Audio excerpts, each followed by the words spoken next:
Imagine a sound that never stops, a low droning noise that follows you everywhere, no matter where you go or what you do, yet no one else seems to hear it. It's as if you're trapped in a personal auditory nightmare. This is the reality for a small percentage of people worldwide.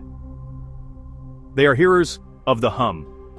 These individuals often feel isolated and misunderstood. The hum is a mysterious, persistent, low-frequency sound reported on nearly every continent, puzzling scientists and tormenting sufferers for decades. From the quiet towns of Taos, New Mexico to bustling cities like Bristol and Windsor, the phenomenon knows no boundaries. Reports date back to the 1950s, but the internet has connected hearers, revealing a global pattern. Online forums and social media have become lifelines for those seeking answers and support. The hum is often described as a diesel engine idling in the distance, but only about 2 to 10% of people in affected areas can hear it. This unique characteristic makes it even more perplexing. This selectivity has fueled debate: is it real or imagined? Skeptics argue it's a psychological phenomenon, while believers insist it's a tangible sound. Yet, consistent reports from unrelated individuals suggest something tangible is happening. These accounts often share striking similarities, adding credibility to the phenomenon. Ordinary people's lives are disrupted by a sound that, for most, does not exist.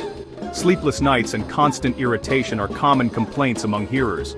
The search for its source has drawn in acousticians, engineers, and psychologists.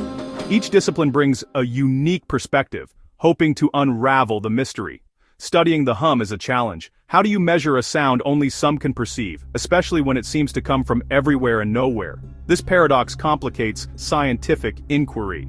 Early investigations often dismissed it as tinnitus, but mounting reports forced researchers to take it seriously. The sheer volume of cases could no longer be ignored. Sensitive audio equipment has sometimes detected low-frequency noise, but not always matching what hearers describe. This inconsistency adds another layer of complexity. This discrepancy is at the heart of the mystery. Why do some people hear it while others don't? What makes certain locations hotspots for the hum? In this video, we'll explore famous cases, hear from those affected, and delve into the human stories behind the phenomenon, and examine scientific investigations and leading theories. We'll look at the data and the debates that continue to surround the hum. Explanations range from industrial noise and geological activity to physiological and psychological causes. Each theory offers a piece of the puzzle but no definitive answer. We'll assess what we know and what remains shrouded in mystery. The quest for understanding continues, driven by the hope of finding relief for those affected.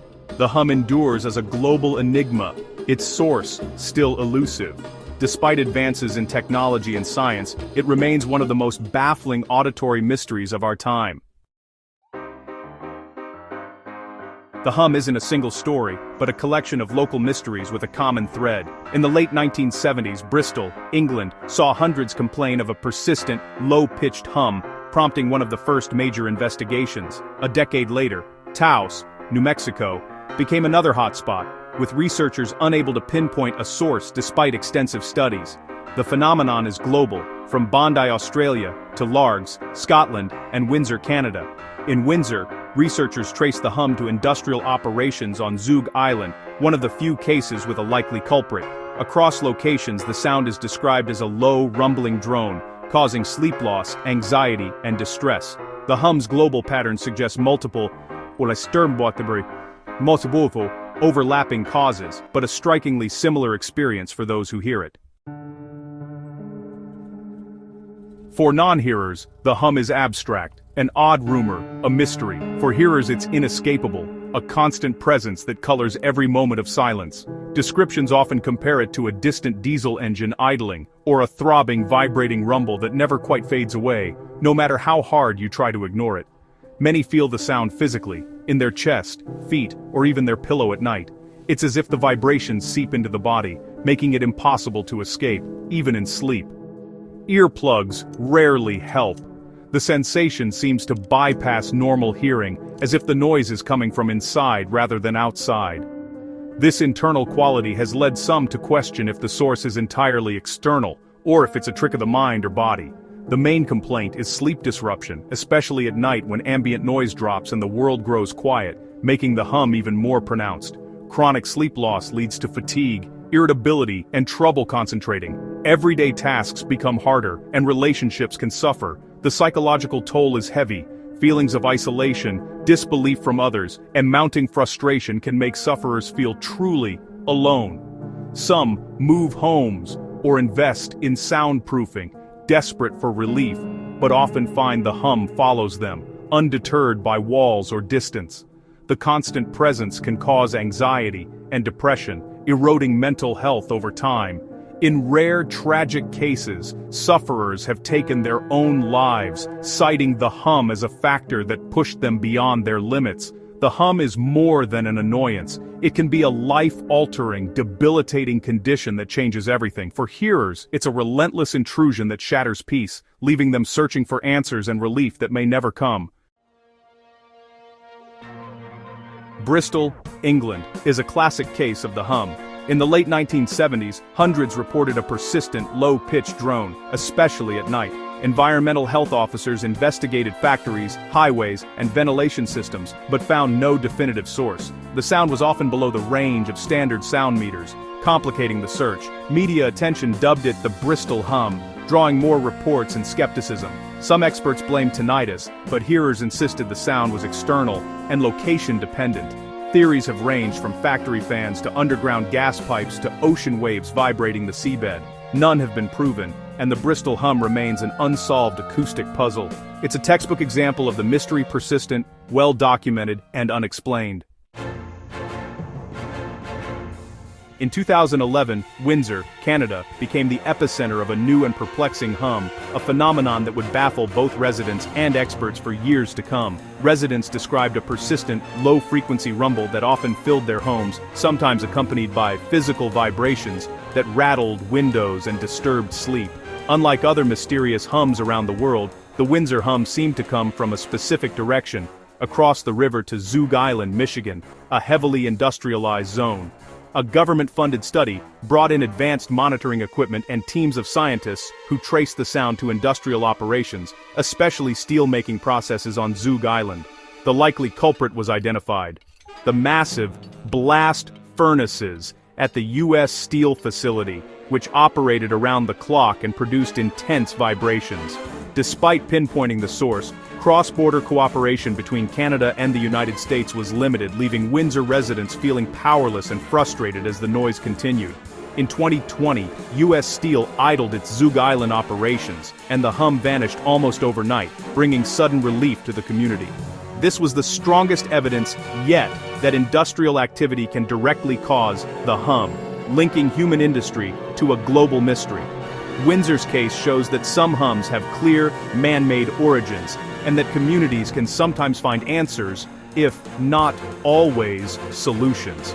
But it also highlights the political and logistical challenges in resolving such cross-border environmental issues, where cooperation is essential but not always forthcoming. Not every hum is so easily explained. The mystery persists elsewhere, reminding us that some questions remain unanswered. Investigating the hum is fraught with challenges. The sound is typically 30 to 80 Hz, barely within human hearing and hard to detect with standard equipment. Low-frequency waves travel far and pass through walls, making the source hard to pinpoint. Specialized tools like infrasound detectors are needed, but even then, results are often inconclusive. Only a small percentage of people in any area hear the hum, raising questions about sensitivity or perception. Some studies suggest hearers have normal hearing but may be more sensitive to low frequencies or have unique auditory traits. Psychological factors have been considered, but the consistency of reports across cultures makes mass hysteria unlikely. The hum remains a puzzle at the intersection of acoustics, biology, and psychology. Theories about the hum fall into three main categories. First, environmental noise, industrial machinery, pipelines, or maritime traffic producing low-frequency sounds. Second, physiological causes, tinnitus or spontaneous autoacoustic emissions from the inner ear. Third, an interaction, external sounds amplified by unique sensitivities in certain individuals. This could explain why only a minority are affected. More unconventional ideas include geological vibrations or secret military signals, but evidence is lacking. Most research focuses on industrial noise, human physiology, or their interaction. The answer may be a complex blend of these factors. The hum's true cause remains elusive.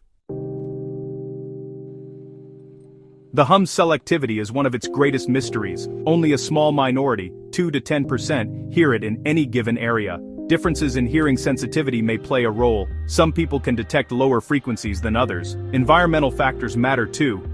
Quiet homes or certain building materials can amplify the sound. The hum is often more noticeable at night, when background noise drops. Attention and focus also matter. Once someone notices the hum, their brain may become hyper-attuned to it. This process, called hypervigilance, can make the sound seem louder and more persistent. The hum isn't necessarily getting louder, the brain just can't tune it out. The phenomenon is a complex mix of acoustics, biology, and perception. After decades of reports and research, the hum remains a stubborn mystery. We know it causes real suffering, a persistent low-frequency drone that disrupts lives. Some cases, like Windsor, have clear industrial origins, but many remain unexplained. Theories abound. Geological vibrations, biological quirks, or a unique interaction between faint external sounds and sensitive individuals. Future research needs better tools and a multidisciplinary approach to measure and understand the hum. Why do only some people hear it? The answer may lie in the biology of hearing and the brain's processing of sound. The hum challenges our understanding of perception and evidence. For those affected, the search for silence is urgent and personal. Until we find definitive answers, the hum will remain a haunting question at the edge of science.